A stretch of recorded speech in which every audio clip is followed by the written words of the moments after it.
नमस्कार, बहुत स्वागत है आप सभी का। आप देख रहे हैं हमारा खास बुलेटिन शो न्यूज एट 7। आपके साथ मैं हूं मनीषा शर्मा। शुरुआत कर लेते हैं कुछ बड़ी और अहम खबरों के साथ। सबसे पहले आपको बताया जाए, कर्नाटक की राजधानी बेंगलुरु में दिन दहाड़े हुई एक सुनियोजित डकैती ने पूरे राज्य को हिलाकर रख दिया। यहाँ पर आरबीआई अधिकारी बनकर आए 5 से 6 बदमाशों ने दक्षिण बेंगलुरु के एक बख्तरबंद कैश वैन से 7.1 करोड़ रुपए उड़ा लिए, लूट लिए। हैरानी की बात तो ये है कि ये सब दिन दहाड़े एक व्यस्त फ्लाईओवर के ऊपर हो गया। बदमाशों ने कैश वैन लूटी और आराम से वहां से निकलते बने। बाद में लूट का खुलासा हुआ और इलाके में हड़कंप मच गया। पुलिस अब लुटेरों को तलाश रही है, उनकी खोजबीन में जुटी हुई है। आपको ये बता दें कि ये घटना दोपहर 12:30 बजे से 1 बजे के बीच में घटित हुई है।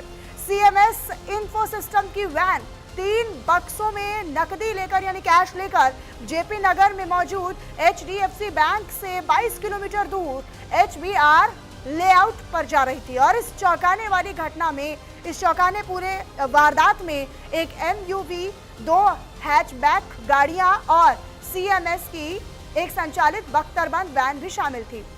मामला तब शुरू हुआ जब एक हैचबैक मारुति जेन ने दोपहर करीब 12:30 बजे जयनगर द्वितीय ब्लॉक स्थित अशोक स्तंभ के पास कैश वैन को रोक लिया। वैन में ड्राइवर विनोद कुमार के अलावा 3 लोग और सवार थे। इसमें कस्टोडियन आफ्ताब और बंदूकधारी राजन्ना और तमैया। बेंगलुरु शहर के पुलिस आयुक्त सीमांत कुमार सिंह ने कहा है कि वे मामले के हर पहलू से जांच पड़ताल कर रहे हैं। उनका ये कहना है कि दुर्भाग्यवश सीएमएस को हमसे संपर्क करने में देरी हुई है।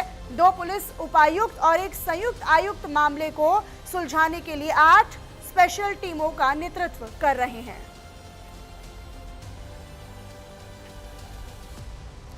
तो वहीं भारत का एक और मोस्ट वांटेड गैंगस्टर अमेरिका में गिरफ्तार किया गया है। गैंगस्टर नोनी राणा अमेरिका में पकड़ा जा चुका है।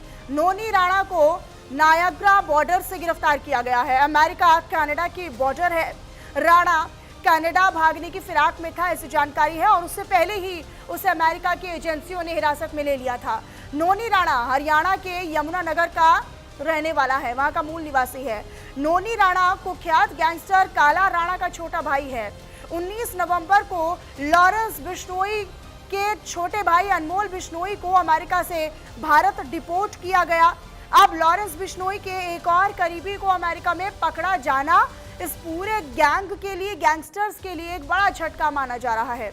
अब आपको ये बताते चले कि किस गैंग से जुड़ा है नोनी राणा, वो भी जान लीजिए, बहुत महत्वपूर्ण है। दरअसल नोनी राणा फर्जी पासपोर्ट से विदेश भाग गया था।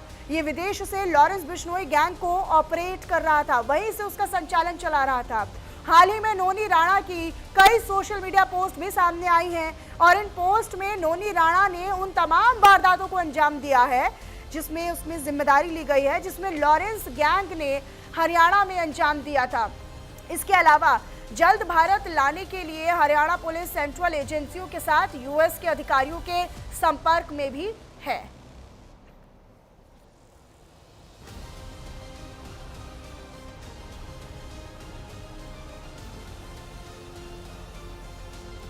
आगे रुक कर लेते हैं खबरों का। अब आपको बताया, जो कर्नाटक सरकार ने राज्य में लगातार बढ़ते कुत्तों के काटने के मामलों को देखते हुए एक बड़ा ऐलान किया है।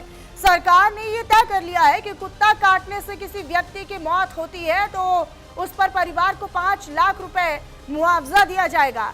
ये मुआवजा राज्य सरकार की ओर से सीधे तौर पर पीड़ित परिवार को मिलेगा। सरकार ने यह भी साफ कर दिया है, स्पष्ट कर दिया है कि गंभीर या सामान्य चोट लगने की स्थिति में पीड़ितों को कुल 5,000 रुपए का मुआवजा दिया जाएगा। इसमें से 3,500 यानी 3,500 रुपए सीधे पीड़ित को, जबकि 1,500 रुपए सुवर्ण आरोग्य सुरक्षा ट्रस्ट को दिए जाएंगे, जिसे पीड़ित के इलाज का खर्च कवर किया जा सके। आपको ये बताते चले कि डॉग बाइट की पूरे घटनाओं में लगातार बढ़ोतरी हो रही है और इन्हीं बढ़ोतरियों को देखते हुए सुप्रीम कोर्ट ने सभी राज्यों और केंद्र शासित प्रदेशों को साफ तौर पर निर्देशित किया है कि स्कूल, अस्पताल, sports complex, bus stand, railway station जैसे तमाम स्थानों से सभी स्ट्रे डॉग्स को हटा लिया जाए। इन जगहों को ठीक से फेंसिंग किया जाए और बाउंड्री वॉल किया जाए। पकड़े गए कुत्तों को वापस उसी जगह ना छोड़ा जाए, ये भी कहा गया है। उन्हें स्टेरलाइजेशन और वैक्सीनेशन के बाद निर्धारित डॉग शेल्टर में ही रखा जाएगा। कोर्ट ने यानी सुप्रीम कोर्ट की ओर से चेतावनी दी गई है कि आदेश की पालना नहीं करने पर संबंधित अधिकारियों को व्यक्तिगत तौर पर जिम्मेदार ठहराया जाएगा। कुत्तों के हमलों पर सरकार ने फैसला दिया है, जहां काटने से अगर कुत्तों के काटने से मौत होती है तो पीड़ित परिवार को मुआवजे के तौर पर 5 लाख रुपए सरकार की ओर से दिए जाएंगे।